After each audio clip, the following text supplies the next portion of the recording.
Bonjour, dans cette vidéo, je vais te présenter comment utiliser un graphe de type cascade. Un graphe de type cascade est utilisé pour illustrer, par exemple dans notre cas, la répartition par famille de produits d'un montant total et on montre la participation de chacun des produits. Quand c'est positif, ça monte vers le haut et quand c'est négatif, ça descend. Dans ce cas-là, la boucherie, par exemple, j'ai pour 129 euros. Juste après, donc ici, je monte de 25 euros, 25,08. Ensuite, j'ajoute la crèmerie 19,08. J'ajoute les produits d'entretien à 14,06. Mais je retire 17,96 pour l'épicerie et je rajoute 17,70. Ça nous fait un total qui est matérialisé ici par cette colonne grise à 187,50 euros. On retrouve ce que nous avons ici dans notre graphique. Donc ça, c'est le modèle et on va partir d'une base vide pour le reproduire. Là, je vais commencer par insérer un tableau croisé dynamique sur une nouvelle feuille. Plus important ici, bien sûr, tableau croisé dynamique, on part du principe que c'est connu. Donc je vais insérer pour les lignes les types de produits et en colonne et en face la somme des montants individuels. Voilà. Donc là, je vais insérer mon graphique. Donc je sélectionne, je suis dans le TCD et je clique sur l'icône cascade. Quand je clique sur l'icône cascade, j'ai ce message d'erreur qui me dit que je ne peux pas, en gros, je ne peux pas utiliser ce type de graphique en partant de mon TCD. Ok, pas de problème. Donc on a une petite astuce. On va cliquer ici, on va recopier les données du TCD dans des cellules adjacentes. Bon, pour cela, pour faire simple, je fais le symbole, le signe égal. Je copie la première cellule et ensuite je copie la deuxième et je copie le reste du tableau. Maintenant, mes cellules, les cellules contenant les données que j'ai copiées sont sélectionnées. Je vais insérer mon graphique et ce coup-ci, ça fonctionne.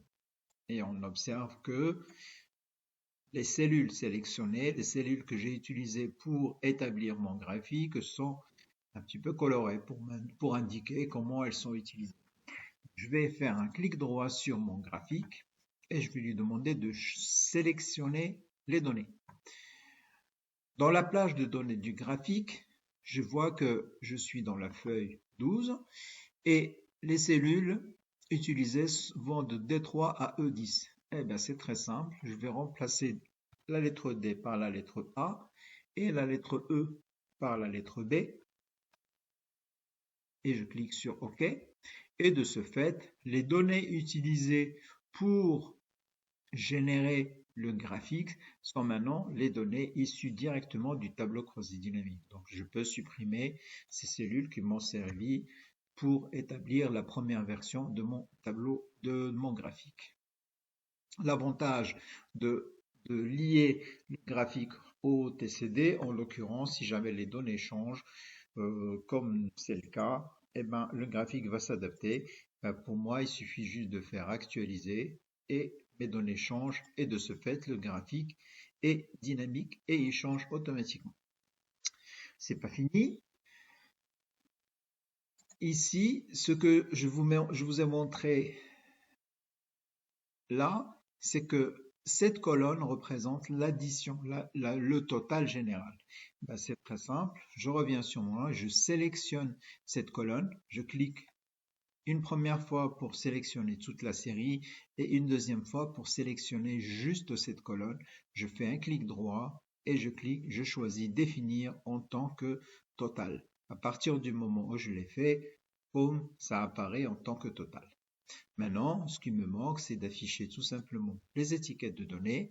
Je vais revenir ici, je vais cocher la case afficher les étiquettes de données et étant donné que maintenant les étiquettes de données donnent une indication sur les montants dépensés. Donc, je n'ai plus besoin de cette de cet axe-là. Donc je vais venir ici, je vais cliquer sur le petit triangle et cliquer sur l'axe principal, l'axe vertical principal pour le faire disparaître. Je vais faire disparaître le quadrillage parce que je trouve pas ça très joli. Et puis éventuellement je vais changer le graphique, je vais choisir l'un des graphiques qui sont proposés. Tiens, par exemple, on va prendre celui-là. Ok? Donc je peux aller ici modifier par exemple pour que ce soit un peu mieux, plus visible, la couleur de la police. Je pourrais la mettre pour cette valeur-là, la mettre en gras, changer la couleur. Je pourrais la mettre couleur de la police, pourrais la mettre en rouge, même faire grandir un petit peu la taille de la police de caractère. En tout état de cause, le plus important, c'est que notre graphique maintenant est prêt. On peut l'utiliser, par exemple, dans un dashboard. Voilà, donc dernier essai, je vais actualiser mes données pour voir l'évolution. Donc on voit bien que les colonnes s'additionnent et après, quand c'est rouge, enfin, ça vient diminuer, donc ça se et puis ça me donne le total qui est 142,33 €. On peut tout à fait aussi changer le titre comme on veut. Bah, tout à l'heure c'était marqué répartition par famille, bah, on va écrire la même chose. Répartition par famille.